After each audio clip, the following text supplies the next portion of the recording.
What up, dudes? It's Gaz, and welcome back to another Warframe video. So we've got the final Devstream in 2025 with the release date for the new update, the old piece, and all of Uriel's abilities and a whole lot more. We got Operator, ultimate ability, weapons, and all that good stuff. So let's hop right in. But before we do, make sure to sub this channel to daily Warframe video uploads, news videos like this one, prep videos like probably tomorrow. And, you know, the release date for this update is really, really soon. So, yeah, I'll be covering the update in depth as it comes out. All right, let's hop right into things. First things first, we got the update release date. When to expect this on all platforms. It's going to be December 10th. December 10th, the old piece update comes out. Called it a couple weeks ago. But, yeah, this is the day before the Game Awards. And the Game Awards, DE claims, is going to have another world premiere announcement. So, keep an eye out for that one. So yeah, December 10th, that's like 2 weeks from now. Let's move on to the new Warframe Uriel and all his abilities, what they do in depth. So this is the DE showcase of it, and we've examined this extremely in detail to see what his passive does, because DE didn't go super in depth on stream, but let's just go ahead and talk about all his abilities right now. Okay, so first things first, Uriel's passive is his three little demon buddies. The first demon buddy is the one they're about to show. It will chain enemies together, and when they're chained together, they will take shared damage. So the way that Uriel is going to work is that he has three different demons. His first ability summons this demon. His second ability summons another demon, and his third ability summons another different demon. Once you've unlocked the abilities. Now these demons do certain things. This one's going to chain enemies together. Killing them is not going to really give you any of your fire meter, but enemies affected by fire procs that you kill will then give you some of your fire meter. You need your fire meter filled to cast your ult. His second demon is like a face hugger. It will grab them. When the enemy dies, it's grabbed by the face hugger. It will drop a bunch of orbs and also spread some fire. That fire spread is going to be good for your passive. Yeah, good one there. Some extra energy orbs to drop on the ground. And also, the third demon is going to be kind of like a little mini desecrator. It will go and find the dead bodies of enemies and create a rune under their corpse. And picking up that rune will give you fire rate for weapons and give you built-in fire procs on your gun. Think like the Rakana fix or kind of like resupply from Cyto 9. So this will probably be really strong. And yeah, now that he's got his fire meter fully filled, his ultimate can now be cast. The ultimate is going to be basically a massive fire nuke, and it will leave a lingering fire zone on the ground. As far as what his base abilities do, first ability we've already seen, it will turn into like a smoke cloud and fly around. You can shoot enemies. You also drop fire on them when you're in that form. Second ability will heal your demons and give you, I think, status immunity and status cleanse. His third ability is going to, if you have demons active, you will take some of their HP and launch them as kind of like the Goth's ulti, turn them into like cannonball horses.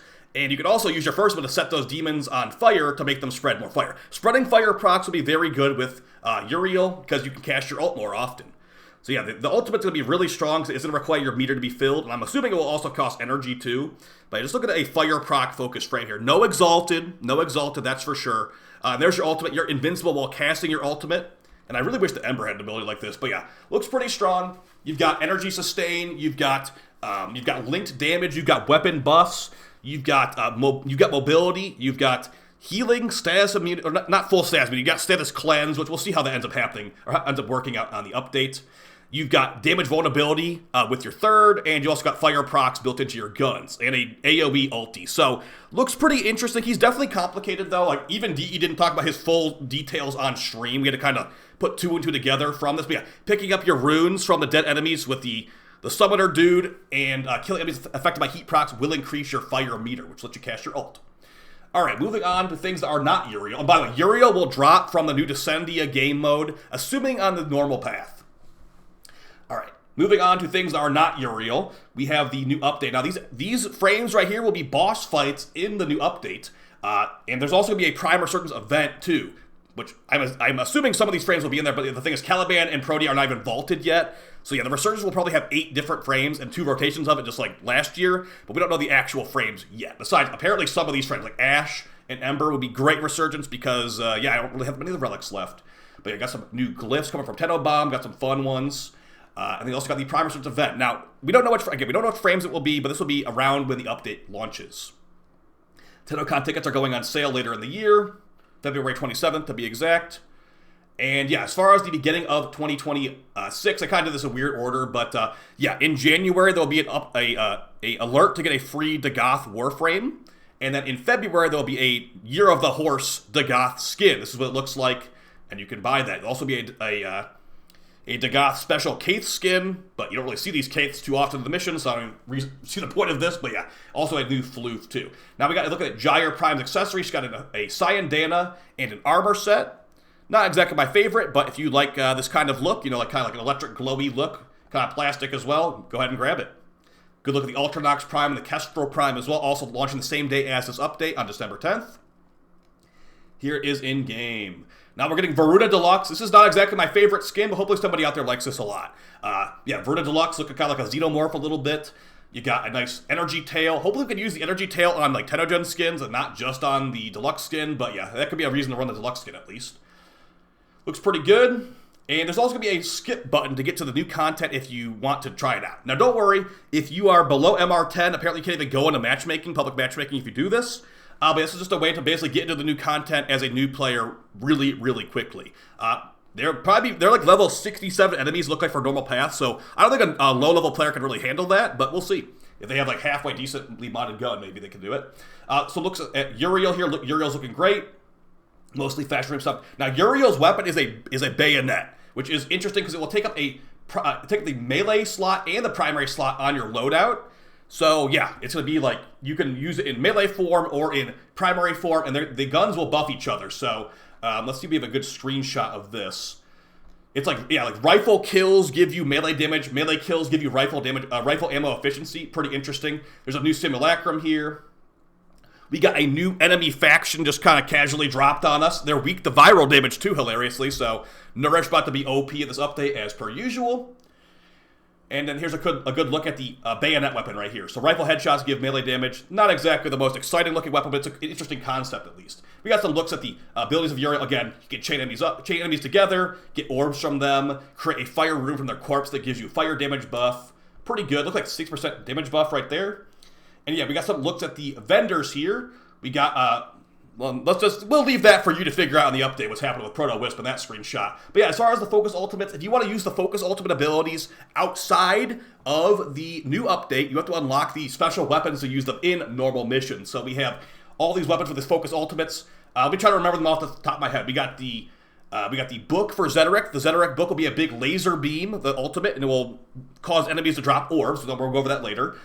This one I want to say is this is the Naramon super sword, and you can aim the super sword now. You got the Matarai bow. This will cause a bombardment of arrows that explode.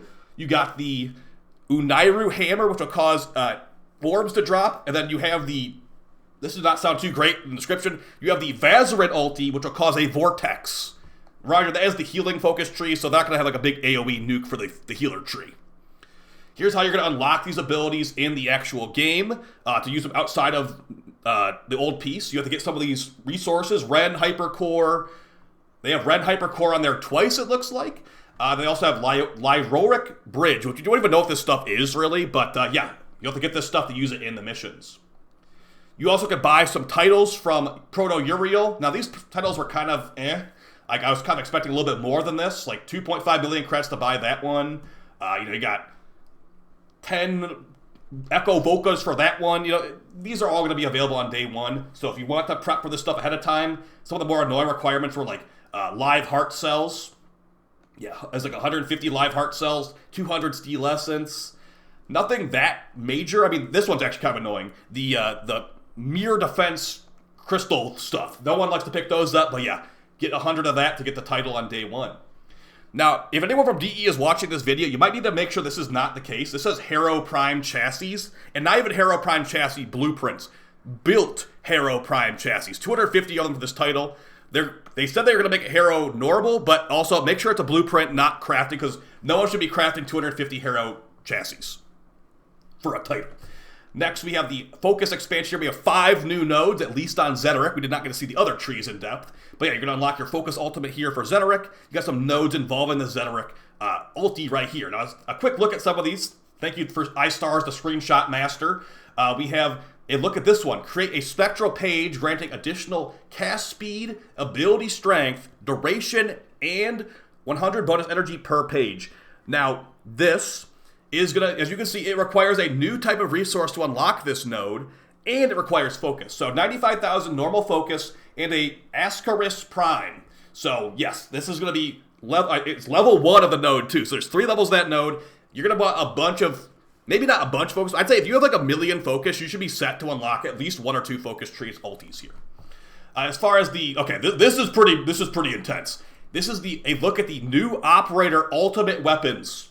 And there are new arcanes that have goofy names. So let's go ahead and take a look at this real quick. Now, we only know a little bit where these are going to drop from, but it seems like they're going to drop from either Steel Path Descendia or maybe the Steel Path version of some of these new bounties. But yeah, new arcane slot for the ultimate weapons of operators. Also, new mods that have not existed before today. So we got Empazu Shoal, Everty, you know, like goofy names like that, probably like Void Language. But yeah, this is going to be a new thing as of this update. Here's a quick look at another node here. Now, like I said, the Zeteric ulti is a laser beam, but this node that they hovered over for a millisecond looks really crazy strong. Spectral pages also fire off beams that hit enemies within 4 meters. So you're going to have multiple lasers if you fully upgrade your ultimate. It'll be really crazy strong. Here's a look at some of the arcanes. They did not hover the effect, but these look pretty powerful. I can't really tell what it would be from the picture here, but yeah, Zidane Uskos, Zidane Sekil. These are some of the names of these arcanes, so get ready to remember some goofy names.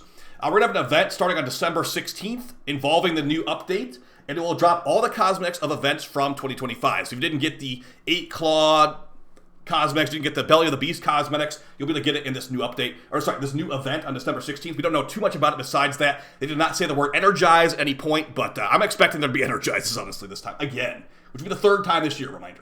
One of the things you can get from the event is going to be this new Cyandana.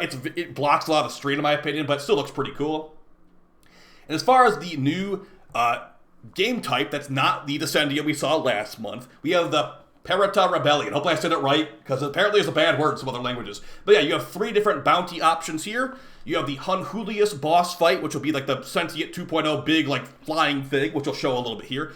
The Dactylus, the sentient spider from Tennokan that we saw with like the energy laser walls, and Recall Vanguard. If you remember earlier, these will be fighting against Warframes as a boss fight. So Ember Prime, Ash Prime, etc., as a boss fight. We got a quick look at the Zeteric description here. We have a video of the Zeteric as well, but it's basically just a really quick laser beam that gives guaranteed orbs when enemies are killed. Also here we got the Vazarin ulti description. Plant the noble staff into the ground and create a titanic splash of water that becomes a lingering vortex. These are going to give you some bonus perks while you're in the bounty. If you do these extra bounty steps, like give you max health and status chance while on the mission. Interesting, but not that important. And yeah, fire the great bow Thara into the air and blanket the area with explosive arrow. That is the Matarai ulti. Now, the way these new bounties are going to work is that you are going to have 12 minutes to just do as many objectives as possible. So get your Titanias ready, get your Volts ready, get your speedrun frames ready, Nova, Gauss, etc., because you got 12 minutes to do as much as possible. The objectives will be like kill enemies, destroy auto turrets, find the hidden objectives on the map. So Titania meta for sure, especially when you show this boss fight here. You'll be fighting against a Ember in the mission, so Ember Prime spawned in the mission, just blasted them. This is normal path, level 66. If you're doing normal path for this, Titania will toast this Ember, like 3 bullets, I guess. And also, it seems like the final boss of this bounty was weak to Void, so if you use Zata's Whisper Titania, you're just going to be in the bag. It's going to be in the bag, basically. So once the 12 minutes is up, time to fight the boss. Here is Hun Julius.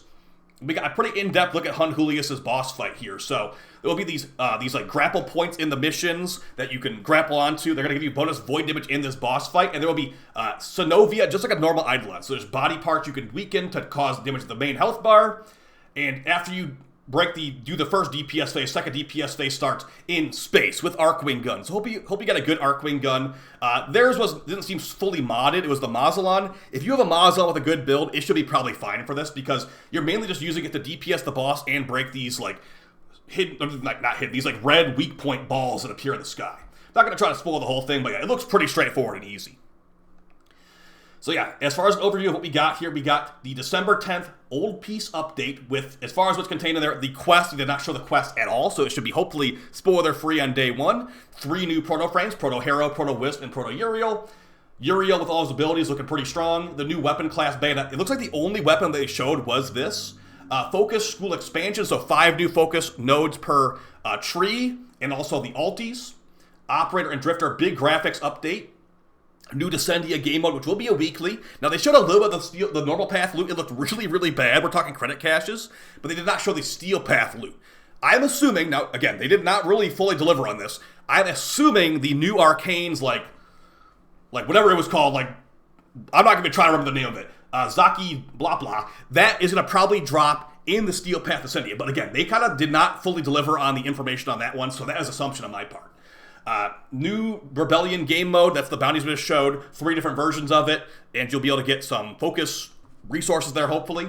Kim expansion for the dating sim for the Devil's Triad. Anyone out there cares about that? I'm sure someone cares about that. Operation Blood of the Rebellion, that's going to be on December 16th. Gyre Prime, the same day, and Verita Deluxe also. So, yeah, as far as the new big loot, you're looking at the new big loot as these Operator Arcanes, guys. This is looking like a pretty in-depth system. Now, I'm not sure if this is, like, these look like Rivens right here, but I don't think they're actually Rivens. So imagine that we get some Rivens for Operator weapons. That would be interesting. But even the normal mods look like Rivens a little bit too. Like, that's a new Nairu-looking mod right there. Naramon mod, Manarai mod. And then I'm guessing that these ones are forever. No, that's a Zeteric icon. So we will see. We will see. This is definitely interesting. Yeah. Zidane Uskos, my favorite arcane that I'll always remember the name of. So basically, that's going to be overview for the Devstream guys. Titania is going to be meta for this update for sure. Steel Path, we haven't seen the levels of it, but yeah, level 65, 67 for normal path. Uriel is very complicated, but seems like it's rewarding to do all these things. And yeah, hope you guys enjoyed this type of video. I will see you on stream, hopefully, with some giveaways and credit farming. And yeah, the update's looking really, really good. So I'll see you guys on December 10th with that update. Expect a prep guide from me probably tomorrow. And see you guys next time. Peace.